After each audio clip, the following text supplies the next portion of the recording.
Alors là, on va passer à la famille de nombres la plus compliquée. Pourquoi? En fait, quand on place les rationnels comme ça sur un axe, donc les rationnels qui sont les nombres voilà, qui s'écrivent P sur Q, quand on les place sur un axe, ça se voit pas très bien à l'œil nu, hein, c'est mathématiquement parlant, je t'explique l'idée. En gros, on se rend compte qu'il manque des petits trous, en fait, qu'il y a des petits espaces comme ça. Tu vois, par exemple, là, on a le premier nombre rationnel, même si on peut se rapprocher très proche de zéro, il manque un petit quelque chose. Ces petits trous, on appelle ça, grosso modo, j'ai plus le terme exact, et j'ai pas vu en cours, mais c'est de la culture, c'est des trous infinitésimaux. Donc il y a toute une théorie de Newton dessus, c'est lui qui voilà, il a dit, hein, il manque certains trucs, même si on connaît pi depuis très longtemps. Et donc sur ces trous infinitésimaux, donc on les complète avec des nombres réels, qui ne sont pas des nombres, enfin les nombres réels, donc il y a 0, 1 demi, et il y a aussi des nombres qui sont tous des nombres rationnels, entiers, parfois relatifs, parfois non.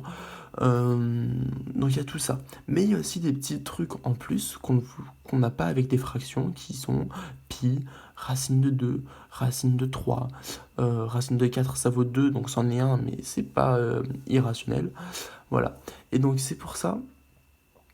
Et mais il y a quand même un petit débat, c'est que dire que racine de 2 n'est pas un nombre rationnel, il faut réussir à justifier que racine de 2 ne s'écrit pas sous la forme d'une fraction. Ça, c'est pas évident du tout.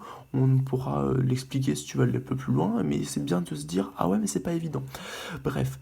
Et donc, finalement, pour résumer, j'ai galère à une seule main. Donc, on a les nombres entiers naturels 0, 1, 2, 3, 4. On a 1, 0, non, non, non. On a en plus du coup, les nombres relatifs, donc les nombres naturels, les entiers naturels, les entiers relatifs. Donc, c'est les nombres relatifs, c'est les entiers naturels auxquels tu rajoutes un signe moins. En plus, il y a cela, et en plus, il y a cela. Ok.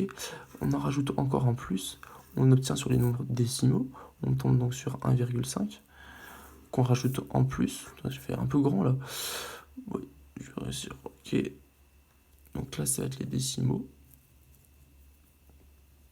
Ok. En plus, après, dans une case encore plus généraliste, donc plus générale plutôt, c'est plus français, on a les rationnels.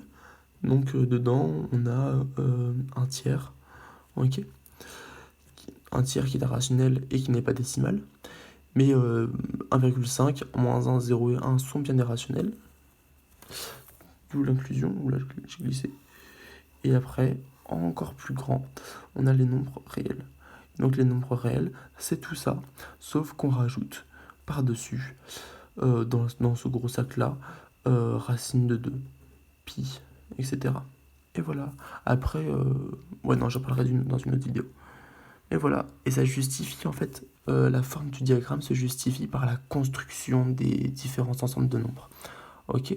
Nombre réel, hein, j'ai pas dit, mais ça s'écrit comme ça. Bon, ça fait le bâtard dans la vidéo, mais bon, bref. Voilà. J'espère que c'est plus clair pour le diagramme, mais en fait, il n'y a vraiment rien de compliqué. C'est juste dire que un sac est dans l'autre parce qu'ils sont définis comme ça, quoi. Tout ça pour dire ça.